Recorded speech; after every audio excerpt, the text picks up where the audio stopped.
Hello दोस्तों, मेरा नाम है इंजीनियर निखिल नागपुरे और चलो घर बनाए इस सीरीज में आप सभी का स्वागत है। प्लॉट कैसे खरीदे इसके बारे में हमारा डिस्कशन चल रहा था इस सीरीज में। और लास्ट वीडियो में हमने डिस्कस किया था कि आपका जो प्लॉट है उसकी लीगैलिटी आप किस तरह से चेक करेंगे।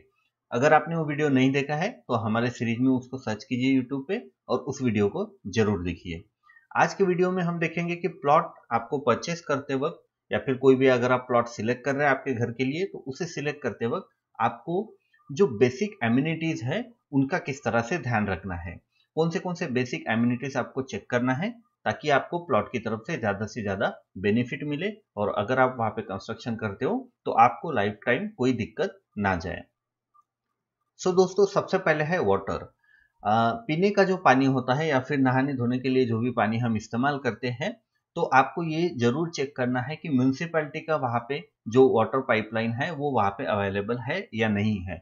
अगर आपके एरिया की म्यूनिसिपैलिटी वाटर पाइपलाइन प्रोवाइड करती है हर एरिया में तो आपको ये चीज जरूर ध्यान रखना है इस चीज का कि आपके एरिया में भी वो ऑलरेडी आ चुकी हो।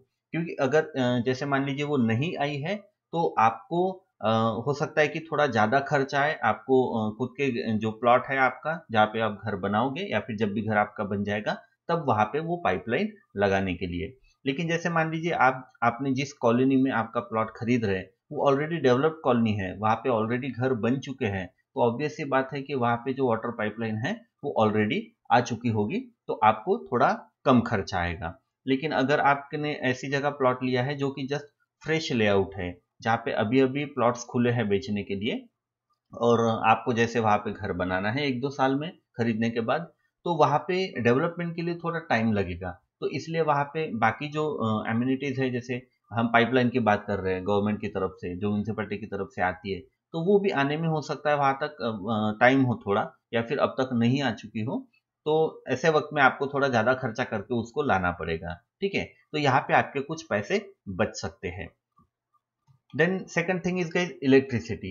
सेम जैसे वाटर का है वैसे इलेक्ट्रिसिटी का है कि अभी देखिए जो एनएटीपी वाले प्लॉट्स होते हैं वहां पे ये कंपलसरी होता है कि जो भी उसका डेवलपर है जो भी डेवलपर वो लेआउट डेवलप कर रहा है उसको इलेक्ट्रिसिटी वहां पे प्रोवाइड करनी पड़ती है, यानी कि जो पोल्स वगैरह है वो ऑलरेडी उसे वहां पे लाके रखना पड़ता है। ये अभी नॉर्म्स में आया हुआ है। अगर लेकिन मोस्ट ऑफ द केसेस में क्या होता है कि जो डेवलपर्स होते हैं वो उतना ध्यान नहीं रखते हैं कस्टमर्स का या फिर वो पैसे बचाने की कोशिश करते हैं कुछ डेवलपर्स। ऐसे चक्कर में क्या होता है कि वो इलेक्ट्रिसिटी की फैसिलिटी वहां पे प्रोवाइड नहीं करते हैं। तो अगेन अगर आपका डेवलप्ड एरिया है तो वहां पे ऑब्वियसली ऑलरेडी इलेक्ट्रिसिटी आ चुकी होगी तो आपको ज्यादा खर्चा नहीं करना पड़ेगा। लेकिन अगर आपका डेवलप्ड एरिया नहीं है तो फिर आपको जो भी जितने भी पोल्स वगैरह है और जो फिर वायर्स वगैरह आएंगे इलेक्ट्रिसिटी डिपार्टमेंट की तरफ से तो ऐसे टाइम में आपको ज़्यादा खर्चा आ सकता है। क्योंकि सीधी सी बात है रोड से लेकर मतलब जो मेन रोड है वहां से लेकर आपका प्लॉट तक सारा इलेक्ट्रिक सिस्टम आएगा। लेकिन बीच में कोई भी घर नहीं बने इसलिए ऑब्वियस है कि आपको पूरा रोड से लेकर यहाँ तक लेके आना पड़ेगा जिसके लिए ज़्यादा खर्चा आता है। लेकिन घर बने हुए हैं तो यही खर्चा कम होता है। इसके साथ साथ आपको यह भी ध्यान रखना है कि जो इलेक्ट्रिक के पोल्स अगर ऑलरेडी वहां पे गड़े हुए हैं तो वो आपके प्लॉट में ना हो।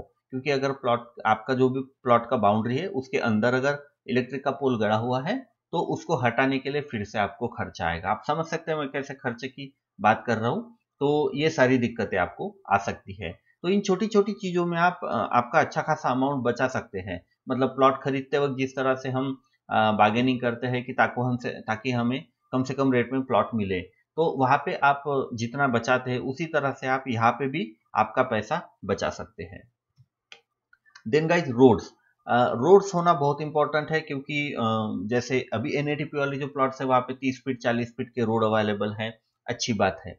लेकिन जो पुराने लेआउट है कुछ साल पुराने लेआउट है या फिर कुछ ऐसे लेआउट्स है जो डेवलप नहीं हुए अब तक वहां पे आपको इतने बड़े बड़े रोड्स नहीं मिलते हैं। जो पुराने नॉर्म्स थे उनके हिसाब से 20 फीट 30 फीट के रोड थे।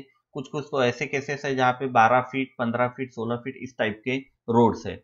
तो यहाँ पे दिक्कत क्या होती है कि कार अभी ऑब्वियस सी बात है कि बहुत से लोगों के पास कार है, अभी नहीं है तो फ्यूचर में आएगी, आने वाले 10 साल में आएगी। लेकिन 10 साल के बाद आप आपका घर तो नहीं शिफ्ट कर पाओगे।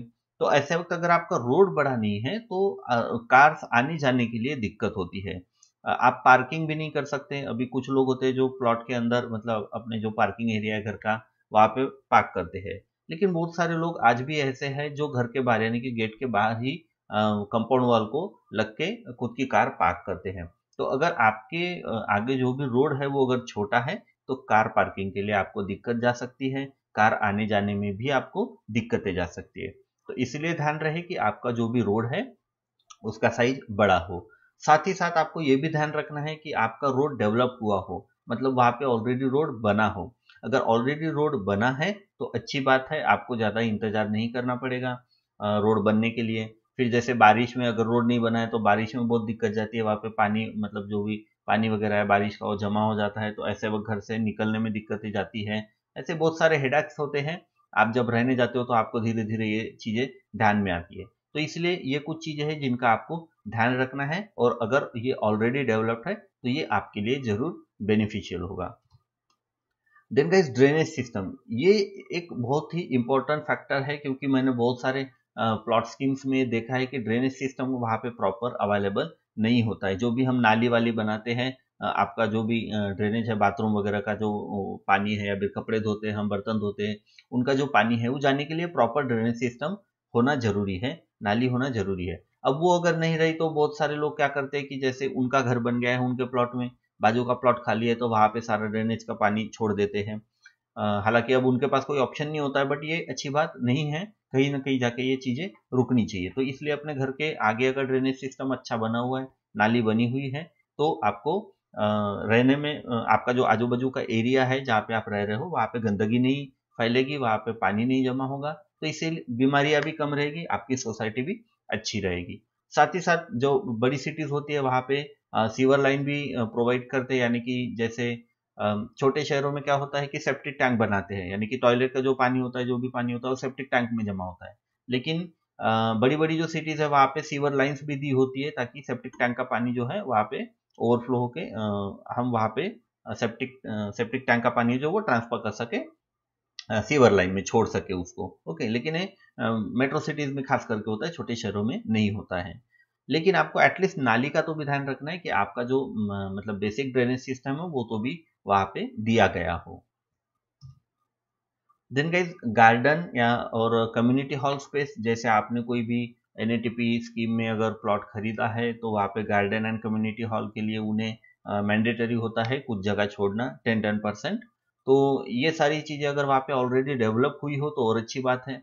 जैसे आपने प्लॉट खरीदा वहाँ पे अगर गार्डन के लिए जगह ही छोड़ी है लेकिन गार्डन बना नहीं है तो आप उसका मजा नहीं ले पाओगे, और भगवान जाने फिर वो कब बनेगा। लेकिन अगर वो सारी चीज़ें बनी है, गार्डन बनी है, कम्युनिटी हॉल बना हुआ है, तो आप जैसे ही वहाँ पे प्लॉट खरीदते हैं जब भी घर बनाते हैं आपको उनका बेनिफिट मिलना स्टार्ट हो जाएगा। तो अगर मिलता है बना बनाया तो अच्छी बात है। इसमें भी आपको थोड़ा मतलब सेविंग टाइप का फील आएगा, काइंड ऑफ सेविंग नहीं बोल सकते लेकिन जहाँ पे आपने इन्वेस्टमेंट किया है वो वैल्यू फॉर इन्वेस्टमेंट रहेगा। देन गाइज बाउंड्री वॉल, अब देखिए जो भी स्कीम्स बनते हैं प्लॉटिंग के तो जरूरी नहीं है कि वो हर मतलब हर कोई प्लॉटिंग स्कीम वाला आपको बाउंड्री वॉल बना के दे पूरे पेरीफेरी को, जितना भी उसका लैंड है उसको। हर प्लॉट की हम बात नहीं कर रहे यहाँ पे हम बाउंड्री वॉल की बात कर रहे हैं जो स्कीम का बाउंड्री वॉल है। तो अगर स्कीम को बाउंड्री वॉल बना हुआ है तो बहुत ही बढ़िया है, बहुत ही अच्छी बात है, ये आपके सेफ्टी पर्पज के हिसाब से अच्छा है। अगर नहीं बना है तो कोई बात नहीं है, बाकी फैक्टर्स कंसीडर करके भी आप प्लॉट सिलेक्शन कर सकते हैं। ये उतना भी इम्पोर्टेंट फैक्टर नहीं है बाउंड्री वॉल का, लेकिन अगर मिल रहा है तो बहुत अच्छी बात है, इसको जरूर कंसीडर कीजिए। अगर आप थोड़ा आप इसको बार्गेनिंग करते वक्त आप ऐड कर सकते हैं कि भाई ये फैसिलिटीज आपने नहीं दी है तो इसलिए आपको इतना इतना डिस्काउंट हमें देना पड़ेगा। ठीक है, तो ये कुछ बेसिक एम्यूनिटीज के रिगार्डिंग कुछ बातें हैं गाइज जो आप प्लॉट सिलेक्शन के टाइम ध्यान में रख सकते हैं, और इन चीजों को कंसीडर करके भी आप अच्छी खासी बार्गेनिंग कर सकते हैं। जितनी भी हम बातें यहाँ से आगे प्लॉट से रिलेटेड करने वाले हैं इन सभी फैक्टर्स को आप यूज कीजिए कि आप ताकि आपका जो प्लॉट का रेट है उसको जितना पॉसिबल हो उतना आप कम कर सकें। सो आशा करते हैं गाइस कि आपको आज का वीडियो ये पसंद आया होगा। लाइक कीजिए, शेयर कीजिए, कुछ अगर आपको प्रॉब्लम्स है तो जरूर कमेंट कीजिए, या फिर आपका कुछ एक्सपीरियंस है तो हमारे साथ जरूर कमेंट में शेयर कीजिए। चैनल को सब्सक्राइब करना ना भूलें और बेल आइकन दबाएं ताकि आपको हमारे नोटिफिकेशंस मिलते रहे। चलिए मिलते हैं नेक्स्ट वीडियो में गाइस, थैंक यू।